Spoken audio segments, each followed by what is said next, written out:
For the past 3 months, I've been working on a personal project of mine called Ninjago Elemental Spirits, Fantasy AU.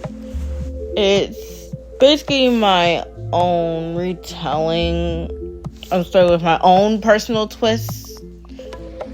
So, it's basically Lloyd's the main character, obviously, because it's basically the themes of, like, found family, where Lloyd basically finds family in the others, so, wholesome stuff like that, but it's also darker, so, can't forget that, it's much darker and more for matured themes, so, it's 13 plus, so, if you're under that, don't, no.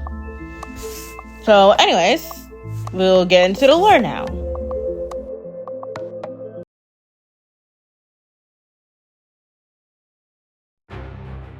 Long before time had a name, the universe was once a small speck of dust.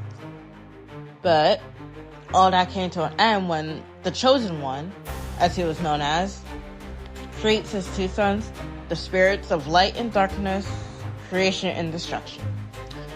Thousands of years after the death of their father, the two brothers, Wu and Garmadon, assemble a group of elemental spirits consisting of different creatures who possess different elements. And then there was the legendary dragons and Oni, who are the harbingers of creation and destruction. These elemental spirits lived among the mortals, and that's what kickstarted what would be known as the Dark War. The older brother, Garmadon, met a mortal named Misako, and they had a secret relationship, at least until his younger brother, Wu, found out, and being the petty younger sibling, the two began to fight, Wu being the more powerful one due to the constant training he did under his father.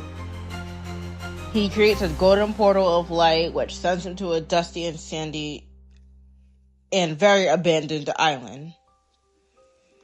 The anger towards his brother, his former teammates, and even his own wife, Asako, who had his son Lloyd, whom had inherited both dragon and Oni sides. And then soon, the Dark War began to grow. Garmadon's dark forces, known as the Dark Army, intruded upon the city of Ninjago and surrounding villages, capturing anyone of use and eliminating anyone who gets in the way. But Masako couldn't let her son be hurt, so with the help of Ray and Maya, Kai and Nia's parents, she manages to escape and head to a shelter deep in the forest. The anger of Garmadon began to grow, growing taller and more monstrous. Claws made of darker matter formatted. His dark brown eyes glowed an evil purple color. Large growls emerged from the fully corrupted man. He was now an Oni. So yeah, that's the lore, and what you're seeing on the screen is almost nearly finished, but it's a redraw of a much older poster from, well, it's not technically older, it's only like a year old, but I decided to remake it because honestly it kind of looked ugly. But we don't talk about that.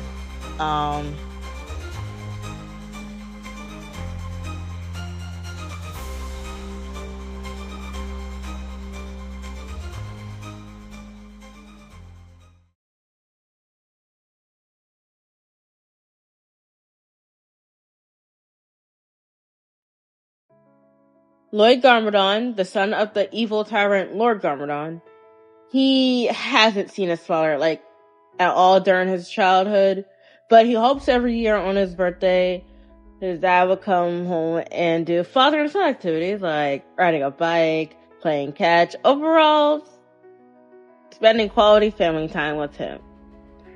His mother Masako deep down hopes for her lost love to be reunited and even relinquish his evil misdeeds and evil ways.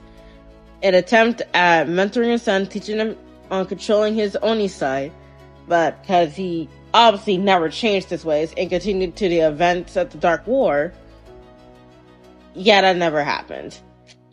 As each year goes by, people perceive the young boy as a monster and his mother as the harbinger of evil.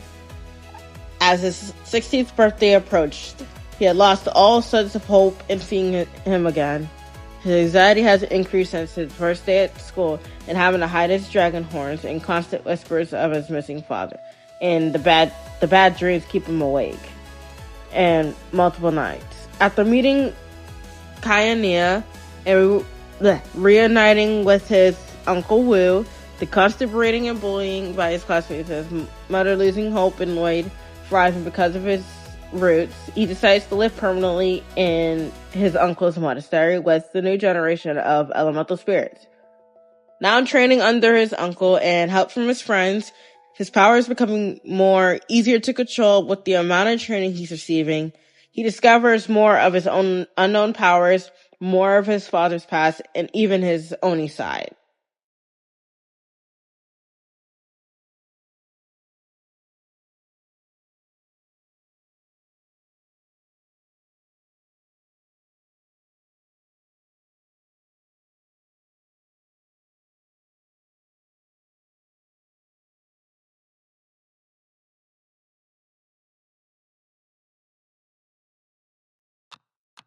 Kai and Nia, two siblings with different powers, lived happily with their parents, Ray and Maya, the former elemental spirits of fire and water, in a small village until the events of the Dark War took over and captured just about everybody, only leaving a few survivors, but their parents didn't stop fighting to keep them safe.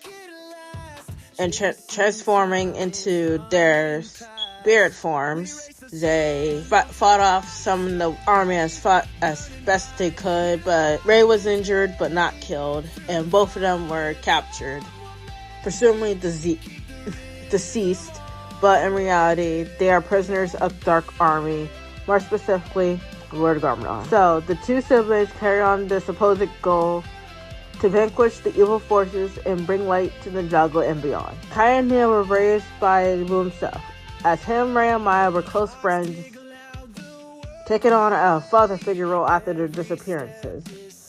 As the years go by, the two siblings grow up and hone their powers, and once they're old enough, Wu tells them about their missing parents, in which Neil was only about 3 when they disappeared. And later on down the road, the new generation of elemental spirits is reborn after a long time of silence, tasking them to find the now reborn elemental spirit of energy, Lord Garmadon. They come together as one group to protect each other, the found family, and defeat Dark Lord. So, sorry about that. I'm a little congested at the time I'm writing this. So, a lot of thoughts ain't really there at the moment. But, yeah, there's still siblings in this AU, because honestly, it just felt weird if they weren't. So, for Kai, I pretty much used his Lego Ninjago movie design, just made a couple changes. And yeah, I pretty much changed her casual form. Honestly, I can't draw jackets too often, but I just love I can't remember what they're called, off the shoulder sweaters. They're just so fun to wear. And just her saying waving at ya because she's controls water. Man, I'm totally funny. So yeah, I just kept their normal tones. Excuse me for the background noise. It's kind of chaotic here. Yeah, I use reds and blacks, and for now, obviously blues, grays, and blacks. Cause yeah, on to the next one.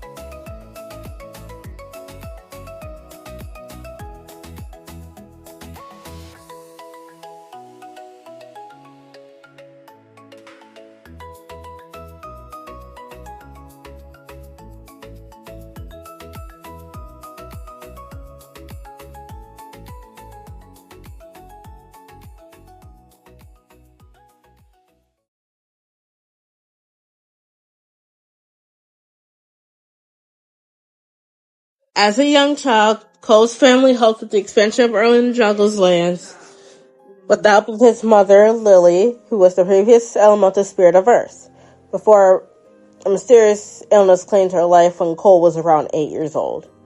Cole's father, Lou, a simple mortal, was a singer, a major performer of many popular songs at the time.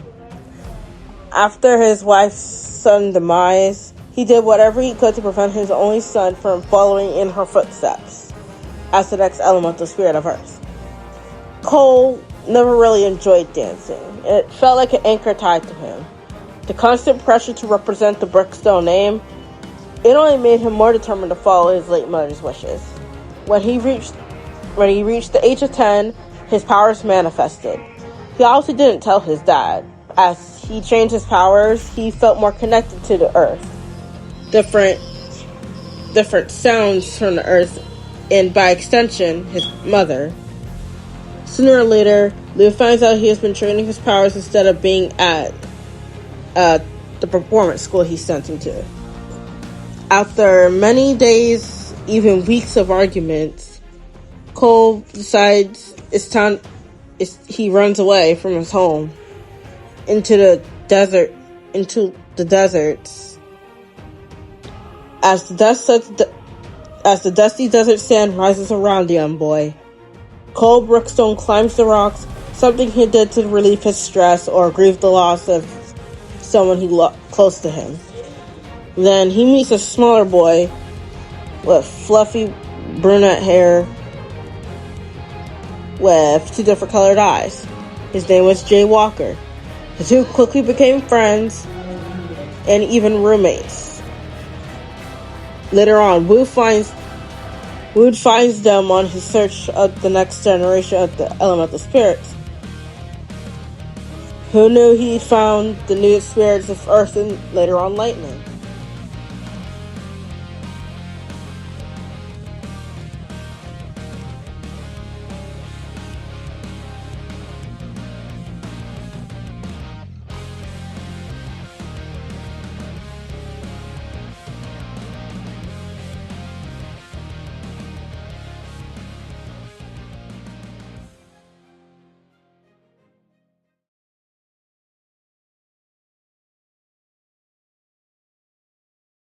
Jay never knew his real parents, only his adoptive parents, Ed and Edna Walker, who cared for him deeply and supported him in everything from inventing, dancing, and later on becoming the next spirit of Lightning. As he grew up, he was very intelligent and loved learning how to create inventions out of different scraps of metals and bolts. Other kids saw him as a weirdo living in a junkyard, often coming to break his inventions he brought to school with him. But the bullying didn't discourage him from doing what he loved. When he turned 12, however, he discovered his powers, which, no pun intended, shocked his parents, who neither of them had lightning powers, but they loved either side of him, no matter what.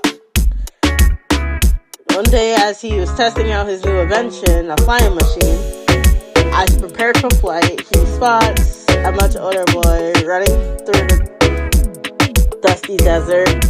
Jay flew down and greeted him, introducing himself as Jay, obviously, and quickly befriended him,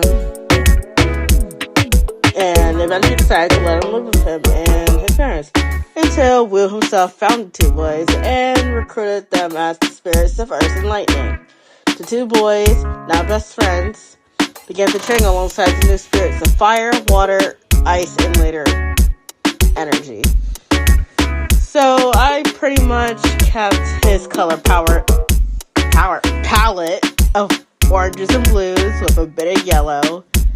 I didn't keep that in his transform state though, but we'll get to that in part 3, because I plan to do 2 parts of this.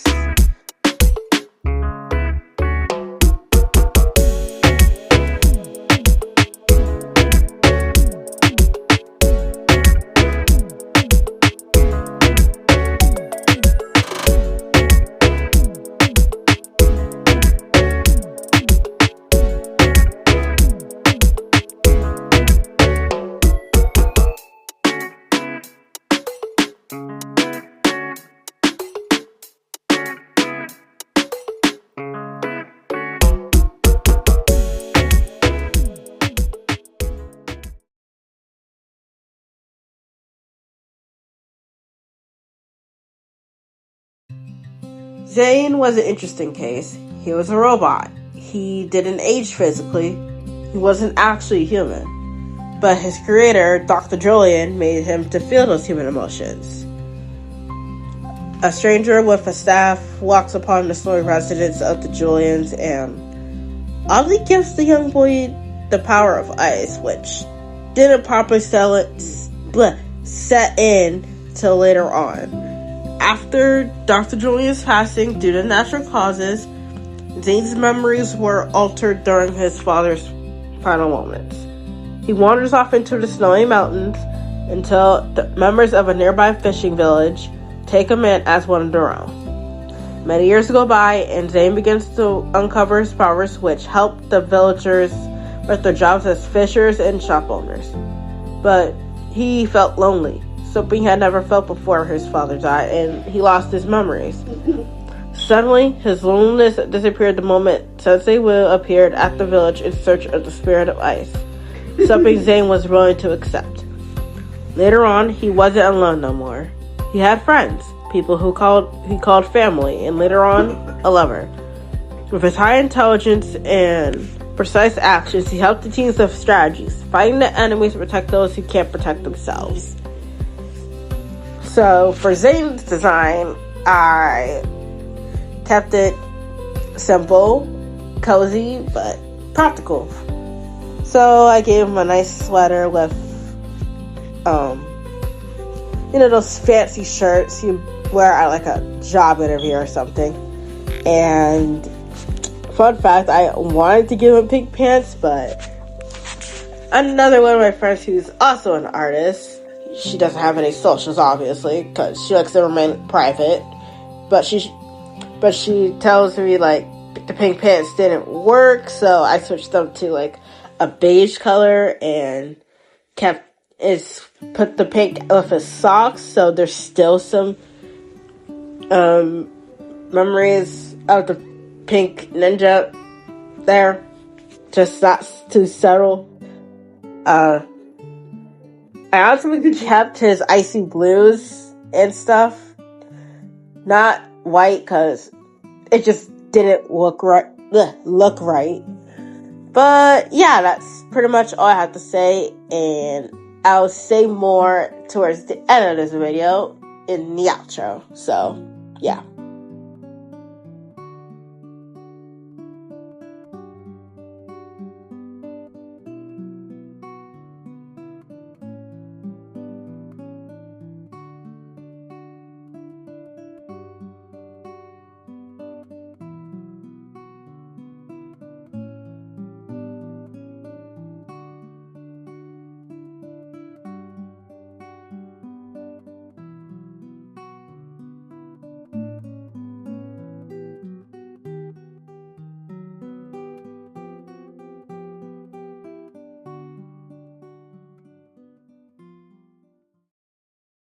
And with that, we have reached the end of the video. At the time I have posted this, I'm getting close to finishing season 1 of my fic. So, with a planned season 2, I'm not sure what to do after that one. But, there is a planned season 2. I just don't got ideas for the first chapter yet. But the first 2 chapters will be a 2-parter, is all I have to say. So, thank you all for supporting me on my YouTube journey. And in the upcoming months, I will be getting a little busy regarding personal stuff. So, but I'm not disappearing off the face of the earth. So, yeah.